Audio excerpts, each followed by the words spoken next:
आखिर प्रधानमंत्री की रैली में कैसे खाली रह गई कुर्सियां? मंच से प्रधानमंत्री बोलते रहे और कुर्सियां खाली रहती रहीं।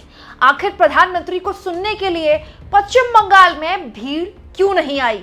प्रधानमंत्री की इस रैली के वायरल वीडियो का आखिर सच क्या है? दोस्तों, मेरा नाम है कुमकुम बिनवाल। प्रधानमंत्री नरेंद्र मोदी ने अब ताबड़तोड़ पश्चिम बंगाल में रैलियां करनी शुरू कर दी हैं। इनफैक्ट आज ही दोस्तों उनकी 3 ताबड़तोड़ रैलियां हैं, लेकिन उनकी सबसे पहली रैली जो करीब 11:30 बजे के आसपास शुरू हुई, उस रैली की 2 वीडियोज हैं जिस पर प्रधानमंत्री पर अब सवाल खड़े हो गए, क्योंकि दोस्तों उस रैली की खाली कुर्सियों की वीडियो अब सोशल मीडिया में वायरल की जा रही है। दोस्तों, पीएम की आज हल्दिया में सबसे पहले रैली थी। हल्दिया एक बहुत ही इंपॉर्टेंट सीट है बीजेपी और तृणमूल कांग्रेस दोनों के लिए। हल्दिया में पीएम बोल रहे थे, लेकिन मंच के नीचे कुर्सियां खाली थी। दोस्तों 46 सेकंड का ये वीडियो देखिए, जिसमें पीएम की आवाज आपको सुनाई देगी। मंच से वो बोल रहे हैं और पीछे कुर्सियां खाली हैं। यही हम कर रहा था, इसलिए आज का मैं आज आशीर्वाद मांगने आया। मैं आपके पास मांगने आया, मुझे आशीर्वाद दीजिए, मेरे साथियों का आशीर्वाद दीजिए। साथियों, गुलामी के 4 वर्ष में सतीश चंद्र सावंत गांधी ने, कामरानित जातीय सरकार ने अंग्रेजों की सत्ता गिरा दी। आज इसी धरती पे मैं पश्चिम बंगाल को। दोस्तों केवल यही एक वीडियो नहीं है, 24 सेकंड का एक और वीडियो है जिसमें जो कैमरा है वो थोड़ा पीछे की तरफ और जाता है, जिससे पता चलता है कि लोग जो हैं एग्जैक्टली वहां है ही नहीं, और जो उधर की साइड मतलब थोड़ा और फ्रेम में लोग दिखाई दे रहे हैं वो भी वहां से निकल रहे हैं, वो बैठने के लिए इंटरेस्टेड नहीं है। आप कदम पर कदम दबाइए, बीजेपी सरकार बनते ही यहां 7 पे कमीशन लागू करवाएंगे, ये हमारी गारंटी है।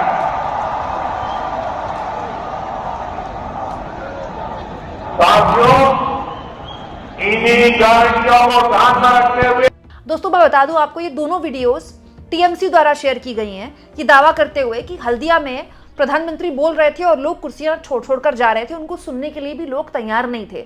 वहीं दूसरी ओर ये प्रधानमंत्री की रैली की वीडियो है। आप जरा देखिए दोस्तों, यहाँ कितनी भीड़ है। भीड़ को पीएम बाकायदा हाथ जोड़कर नमस्ते भी कर रहे हैं, उनका अभिवादन स्वीकार कर रहे हैं और भीड़ दिखाई भी दे रही है। हालांकि इस भीड़ में वो उत्साह नहीं है जो एक वक्त में मोदी जी की रैलियों में दिखाई देता था।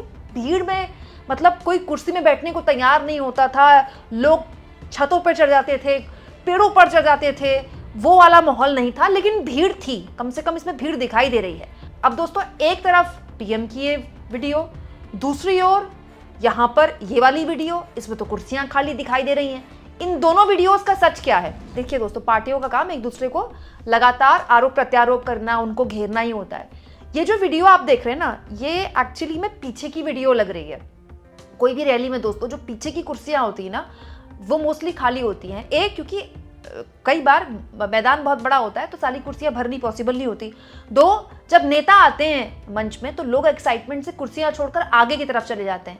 3, बहुत से ऐसे लोग होते हैं, क्योंकि आप जानते हैं दोस्तों कि अब लगभग हर रैली में लोगों को बुलाया जाता है, अलग अलग संसाधन देकर उनको अलग अलग जगह तरह से बुलाया जाता है, तो कई लोग पीछे से ना निकलते रहते हैं। तो ये भी हो सकता है कि आप कभी राहुल गांधी की कोई रैली देखिए और पीछे से खाली कुर्सियां दिख जाए आपको। लेकिन ये इंपॉर्टेंट इसीलिए है दोस्तों कि टीएमसी लगातार दावा कर रही है कि पीएम की रैलियों में कुर्सियां लगातार खाली है। इससे पूर्व में भी टीएमसी ने दावा किया है। अब जहां तक बात है भीड़ की दोस्तों, तो ये एक तस्वीर है जहां पीएम की रैली पर उसमें आई भीड़ को लेकर टीएमसी ने सवाल खड़े कर दिए, और ये एक वीडियो है दोस्तों, ये 24 घंटे पुरानी वीडियो है जिसमें ममता बनर्जी जो है भवानीपुर से अपना पर्चा दाखिल कर रही थी। जब नॉमिनेशन फाइल करने के लिए ममता बनर्जी निकली तो क्या हुजूम उनके साथ था, जरा आप देखिए कितनी जबरदस्त तरीके से लोग उनके साथ मौजूद थे। ममता बनर्जी का एक स्टाइल है, वो मार्च करती हैं, सत्ता में रहकर भी वो सड़क पर उतरती हैं, वो मार्च करते हुए निकलती हैं। चलना उनका एक मतलब पैदल चलना उनकी राजनीति का बड़ा इंपॉर्टेंट हिस्सा है। तो ममता बनर्जी चल रही थी आगे आगे, पूरा हुजूम उनके इर्द गिर्द था। एक ये भीड़ है जो टीएमसी दिखाने की कोशिश कर रही है। वहीं अभिषेक बनर्जी की रैलियों में भी भीड़ दिखाई जा रही है, जहां बहुत जबरदस्त भीड़ देखने को मिलती है।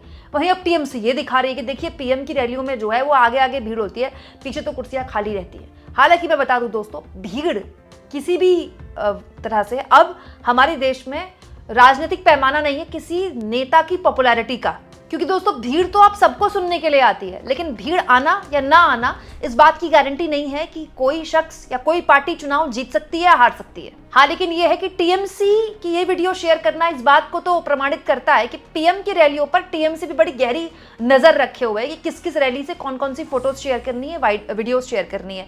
हो सकता है कि टीएमसी की इस वीडियो का जवाब बीजेपी भी अपनी तरह से दे दे। जहां तक बात है दोस्तों हल्दिया की रैली की, तो पीएम ने आज हल्दिया में रैली क्यों की ये भी समझना बड़ा दिलचस्प है। मेरे पास एक मैप है पश्चिम बंगाल का, मैं आपको बताती हूँ हल्दिया एग्जैक्टली है कहाँ और ये बीजेपी के लिए क्यों इंपॉर्टेंट है। दोस्तों यह है पश्चिम बंगाल का मैप और पश्चिम बंगाल के इस नक्शे में इस हिस्से में प्रधानमंत्री आज थे। आप ये जो हिस्सा देख रहे हैं हल्दिया का, यहाँ पीएम की रैली थी। नंदीग्राम यहाँ से बेहद करीब है।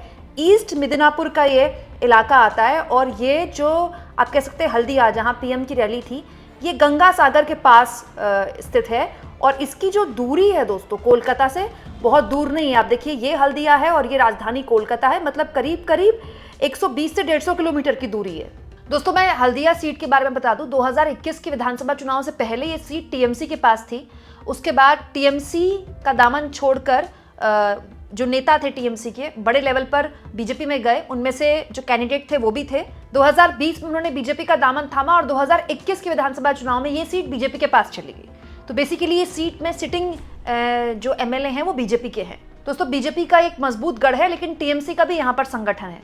इंपॉर्टेंट ये है दोस्तों कि हल्दिया जो सीट है वो शेड्यूल्ड कास्ट रिजर्व सीट है और इस सीट में ना स्विंग बहुत होता है। कभी ये सीट इस पार्टी के पास चली जाती है, कभी ये सीट उस पार्टी के पास चली जाती है। तो इस सीट में फेरबदल भी हो सकता है, तुरंत कोई रिपीटिशन भी हो सकता है, अभी ये डिपेंड नहीं करता। लेकिन ये इंपॉर्टेंट है कि ये जो सीट है ये बहुत इंपॉर्टेंट इंडस्ट्रियल एरिया है।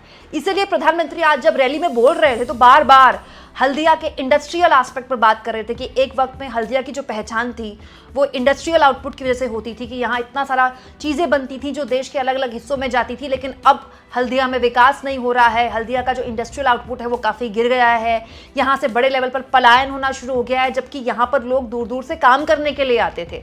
इसके अलावा दोस्तों हल्दिया जहाँ पर लोकेटेड है वहाँ पर जो फिशरीज है, मतलब जो मछली पालन है, वो भी एक बहुत इंपॉर्टेंट रोजगार है। इस पर भी पीएम बार बार आज बोल रहे थे। यहाँ मैं एक और चीज़ आपको बता दूं दोस्तों, हल्दिया से नंदीग्राम बहुत दूर नहीं है। नंदीग्राम वो विधानसभा क्षेत्र है जो बेसिकली आप कह सकते हैं ममता बनर्जी का गढ़ है। नंदीग्राम से ही ममता बनर्जी ने अपनी पॉलिटिक्स का उबार देखा, यहीं से उन्होंने लेफ्ट सरकार के खिलाफ लड़ाई लड़ी और यहीं से नींव रखी जो वामपंथी दल हैं उनको उखाड़ फेंकने की। हालांकि 2021 के चुनाव में एक बहुत बड़ा घटनाक्रम हुआ और ममता बनर्जी अपनी ये सीट हार गईं। उसके बाद उन्होंने दूसरे सीट से उपचुनाव लड़ा और उसके बाद वो विधानसभा पहुंची। लेकिन ये जो पूरा इलाका है बेसिकली बीजेपी को इससे बहुत उम्मीद है। शुभेंदु अधिकारी का स्ट्रांग होल्ड है, बीजेपी की मौजूदा सीट है, इसीलिए पीएम का यहाँ आना इसलिए भी महत्वपूर्ण होता है। लेकिन ऐसी रैली में, इतनी हाई प्रोफाइल रैली में, खास तौर पर तब जब पीएम एक दिन में 3-3 रैलियां कर रहे हो, शुरुआत की पहली रैली में, दिन की पहली रैली में ही उनकी रैली में भीड़ ना आना, ये बड़ा दिलचस्प है। आप इस मुद्दे को किस तरह से लेते हैं दोस्तों, कमेंट बॉक्स में जरूर लिखें और जितना हो सके चैनल को शेयर भी करें और सब्सक्राइब भी।